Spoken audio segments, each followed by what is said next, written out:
డబ్బు, అనారోగ్యం, ఉద్యోగం, వ్యాపారం అప్పులతో బాధపడుతున్నారా? వెంటనే ఈ వెబినార్లో జాయిన్ అవ్వండి.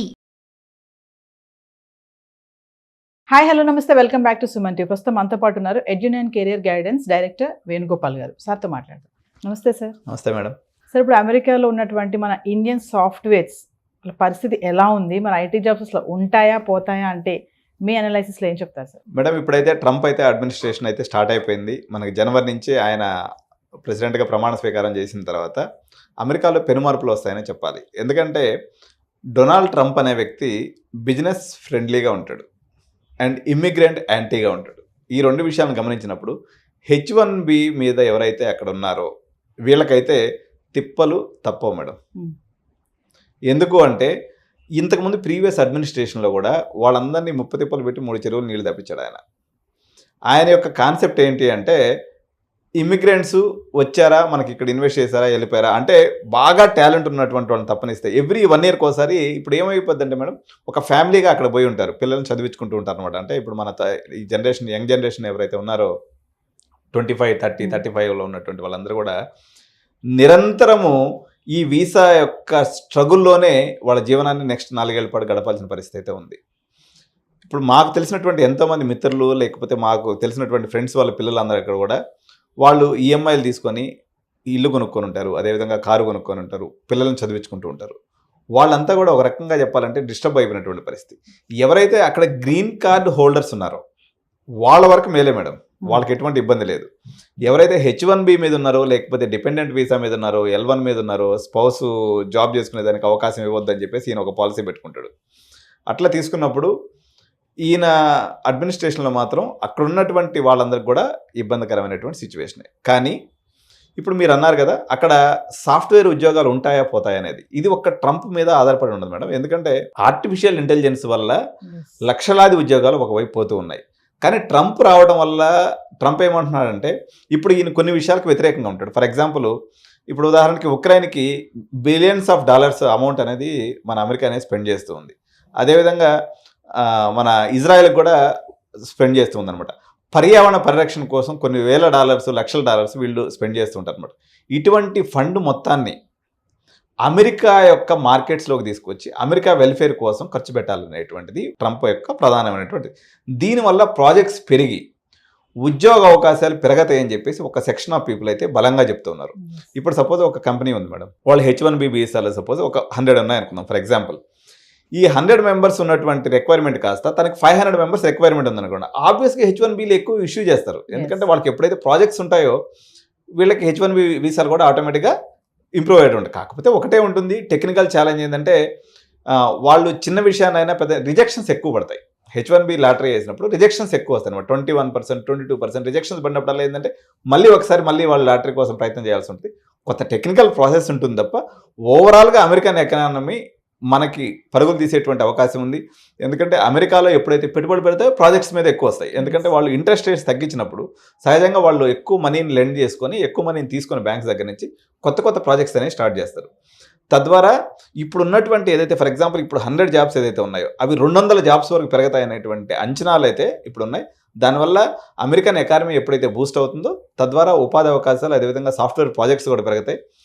ఎన్ని ఉన్నప్పటికి కూడా ఇంత ఎవరైతే ఉన్నారో 100% అందరూ సస్టైన్ అయ్యేటువంటి అవకాశం లేదు.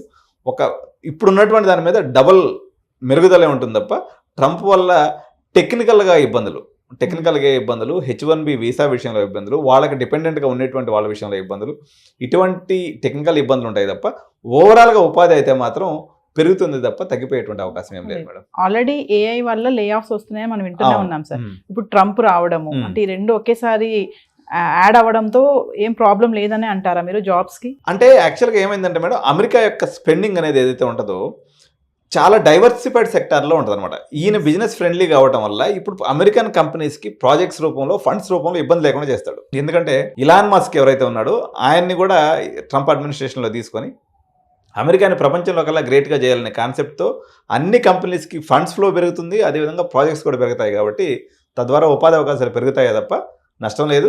కాకపోతే ఈ యొక్క ఇబ్బందులు అయితే, వీసా ఇబ్బందులు అయితే కానీ తప్పేటట్లేదు, అందరికి కూడా ఉంటాయి. సో ఇప్పుడు ఈ ట్రంప్ విన్నింగ్ అనేది మన ఇండియన్స్ పైన ఎలా ఉంటుంది, అసలు ఇంపాక్ట్ ఎలా ఉంటుంది అంటారు ఓవరాల్ గా చూసుకుంటే? ఇక్కడ 2 రకాలుగా చూడాలి మేడం. ఒకటి ఇండియన్స్ పైన ఉండేటువంటి ఎఫెక్ట్, రెండోది ఇండియా పైన ఉండేటువంటి ఎఫెక్ట్.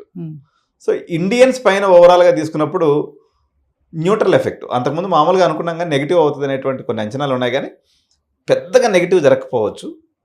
కానీ ఓవరాల్గా ఇండియా మీద చూస్తే మాత్రం ఏ రకంగా తీసుకున్నా ట్రంప్ వల్ల మనకు చాలా లాభాలే.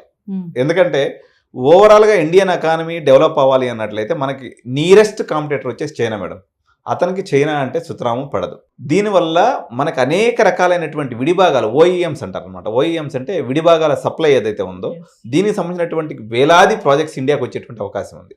దీనివల్ల మన ఇండియాలో పర్టికులర్గా మెకానికల్ చదువుకున్నటువంటి విద్యార్థులకి, లేకపోతే ఏరోస్పేస్లో చదువుకున్నటువంటి విద్యార్థులకి, ఏరోనాటికల్ చదువుకున్నటువంటి విద్యార్థులకి వీళ్ళందరికీ కూడా ఉపాధి అవకాశాలు వస్తాయి.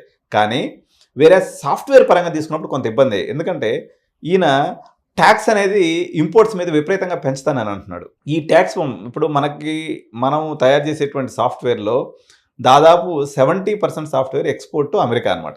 ఎప్పుడైతే వాళ్ళు ట్యాక్స్లు పెంచుతారో ఆటోమేటిక్గా మన కంపెనీల యొక్క ఫినాన్షియల్ అనేది క్రంచ్ వస్తుంది వీళ్ళకి. తద్వారా వీళ్ళు ఏం చేస్తారంటే కంజ్యూస్గా తయారవుతారు. వాళ్ళు ఎప్పుడైతే కంజ్యూస్గా తయారవుతారో మన సాఫ్ట్వేర్ ఎంప్లాయీస్కి ఇంక్రిమెంట్స్ ఉండవు, కొత్త వాళ్ళని తీసుకునేటువంటి శక్తి వాళ్ళకు ఉండదు. ఈ ఇబ్బందులు అనేది ఉంటుంది. ఎందుకంటే సస్టైనబిలిటీ అనేది వీళ్ళకి తక్కువ అయిపోతుంది అనమాట. ఎందుకంటే వాళ్ళు ట్యాక్స్ పెంచడం ద్వారా. సో ఈ ఇబ్బంది అయితే మనకు ఉంటుంది. అయినప్పటికీ ఆయన ఏమంటున్నాడంటే 60% ట్యాక్స్ని చైనా నుంచి వచ్చే ప్రొడక్ట్స్ మీద వేస్తాను, అదేవిధంగా వేరే ఇండియా నుంచి వచ్చే వాళ్ళకి మాత్రం 20 నుంచి 25% ట్యాక్స్ వేస్తానని ప్రజెంట్ తను ఎలక్షన్ టైంలో చెప్పినటువంటి మాట. అదే నిజమైనట్లయితే కంపారిటివ్లీ మనం లాభపడతాము కంపేర్ టు చైనా. కానీ సాఫ్ట్వేర్ పాయింట్ ఆఫ్ వ్యూలో మాత్రం ఫైనాన్షియల్ క్రంచ్ అనేది కొంత సాఫ్ట్వేర్కి వచ్చేసింది. ఆల్రెడీ ఏఐ ఉపద్రవం ఉంది. 4 సంవత్సరాల నుంచి అసలు ప్లేస్మెంట్స్ అన్న మాటే లేవు. దానికి తోడు ఇదిగానే యాడ్ అయింది అన్నట్లయితే కంపెనీస్ యొక్క ఆర్థిక సౌలభ్యం తగ్గిపోయి మన ఇక్కడ లోకల్గా ఉన్నటువంటి సాఫ్ట్వేర్ ఎవరైతే చదువుతున్నారో విద్యార్థులకు మాత్రం డెఫినెట్గా వీళ్ళకైతే కొంత ఇబ్బంది జరిగేటువంటి అవకాశం అయితే ఉంది మేడం. అంటే సార్ ఇప్పుడు వలసగా వెళ్తారు కదా, ఇమిగ్రెంట్స్ ఉంటారు, ఇల్లీగల్గా వెళ్తారు కదా, వాళ్ళపైన బాగానే ఇప్పుడు స్ట్రిక్ట్గా ఉంటుందంటారా? 100% స్ట్రిక్ట్గా ఉంటుంది మేడం. ఆయన ఇల్లీగల్ ఇమిగ్రేషన్ విషయంలో చాలా, అంటే ట్రంప్ యొక్క సహజ స్వభావం ఏంటంటే నోటికి ఎంత మాట వస్తే అంత మాట అంటారు అనమాట. ఆయన ఈ మధ్య ఒక మీటింగ్లో చెప్తూ వాళ్ళు పిల్లులు తింటారు, కుక్కలు తింటారు, వాళ్ళు మనుషులు కాదన్నట్టుగా మాట్లాడతారు. అంటే ఇల్లీగల్ ఇమ్మిగ్రెంట్స్ అనే మాటే తనకు ఒక నచ్చనటువంటి మాట. మెక్సికో గోడ కడతానంటాడు ఎంతసేపుకి, ఆ నుంచి ఎవరిని రాని అంటాడు. అందువల్ల ఇక్కడ 2 రకాల ఇబ్బందులు ఉన్నాయి. ఒక 9 లక్షల మంది ఎవరైతే, ఒక 9 నుంచి ఒక 10 లక్షల మంది ఇక్కడికి వెళ్ళినటువంటి వాళ్ళ పేరెంట్స్ అక్కడే ఉన్నారు, కానీ పిల్లలు అక్కడ పుట్టలేదు. వాళ్ళు అక్కడే పుట్టి పెరిగి పెద్దవాళ్ళు అయిపోయారు. ఇప్పుడు వాళ్ళకి పౌరసత్వం ఇవ్వనంటున్నాడు ఆయన. ఫస్ట్ అదే ఇప్పుడు పాపం వాళ్ళు ఒక 10 లక్షల మంది, వాళ్ళు పాపం 10th క్లాస్ ఎక్కడ చదివిండ్రు, ఇంటర్ ఎక్కడ చదివిండ్రు, డిగ్రీ ఎక్కడ చదివిండ్రు, పాపం అక్కడే ఉన్నారు. వాళ్ళకి అసలు మామూలుగా ఇండియన్ ఫ్రెండ్స్ కూడా ఎవరు లేరు. కానీ ఇప్పుడు వాళ్ళు ఏంటంటే వాళ్ళు అమెరికన్ సిటిజన్స్ కాదు అంటున్నారు. అంటే యాక్చువల్గా ఇండియన్స్ ఎప్పుడు కూడా పెద్దగా ఇల్లీగల్ ఇమిగ్రేషన్ చేయరు మేడం. వాళ్ళు జనరల్గా ఏంటంటే పాకిస్తానీస్, బంగ్లాదేశ్, తర్వాత వీళ్ళు ఆ మెక్సికో బార్డర్లో పోయేసి సల్లంగా దూరి లోపలికి వెళ్ళిపోతుంటారు తప్ప ఇండియన్ ఇల్లీగల్ ఇమిగ్రెంట్స్ ఓవరాల్గా మనం తీసుకున్నప్పుడు ఇట్లాంటి వాళ్ళు ఉన్నారు. ఎవరు అక్కడే పిల్లలు పుట్టకుండా, మామూలుగా అమెరికాలో పౌరసత్వం ఎట్లా ఉంటుందంటే ఒకవేళ ఈమె ప్రెగ్నెన్సీతో పోయి అక్కడ పాప లేకపోతే బేబీ పుట్టింది అనుకోండి, వాళ్ళకి బై డిఫాల్ట్ అమెరికన్ సిటిజన్షిప్ అనేది వచ్చేస్తుంది. అట్లా కాకుండా పిల్లలు పుట్టిన తర్వాత అక్కడికి వెళ్ళింది అనుకోండి, పాపం అక్కడే పెరిగి చదువుకుంటారు, కానీ వాళ్ళకి ఇప్పుడు గ్రీన్ కార్డ్ రావడానికి 100 ఏళ్ళ క్యూ ఉంది. వాళ్ళకి ఇప్పుడు గ్రీన్ కార్డ్ వచ్చే అవకాశం లేదు. సో ఈ గ్రీన్ కార్డు విషయంలో ఆయన ఒక పాలసీ తీసుకుని ఏదైనా ముందుకెళ్తే ఆయన 2 రకాలుగా చెప్తాడు. నేను ఇక్కడ నుంచి డిగ్రీ చదవడానికి వచ్చిన వాళ్ళందరికీ గ్రీన్ కార్డు ఇచ్చేస్తానంటాడు, ఇమిగ్రేషన్ మొత్తాన్ని తాడదీస్తానంటాడు. మరి ఆయన గ్రీన్ కార్డు విషయంలో అయితే నాకు తెలిసి బెండగాడు. ఎందుకంటే ఇప్పుడైతే అక్కడ ఉన్నటువంటి ఈ 9 లక్షల మందికి ఇల్లీగల్ ఇమిగ్రెంట్స్గా ఉన్నటువంటి వాళ్ళందరినీ కూడా హోమ్ల్యాండ్ సెక్యూరిటీ అంటారు. వాళ్ళకి మనకి ఎక్కడైతే అక్కడ ఇమిగ్రేషన్ అధికారాన్ని చూసేటువంటి ఒక డివిజన్ అనమాట అది అమెరికా ప్రభుత్వంలో. వాళ్ళనైతే మాత్రం అందరినీ తాడదీసి అందరిని ఇంటికి పంపిస్తారు. తర్వాత రెండో ఇబ్బంది, మనకు ప్రధానమైనటువంటి ఇబ్బంది ఎవరైతే పార్ట్ టైంలు చేసుకుంటారో, ఇల్లీగల్గా పార్ట్ టైం చేస్తూ ఉంటారు మన వాళ్ళందరూ, వీళ్ళందరికీ కూడా ఒక రకంగా ఇబ్బందే. వాళ్ళందరినీ కూడా కంట్రోల్ చేసేటువంటి పరిస్థితి ఉంది. Thank you. నమస్తే.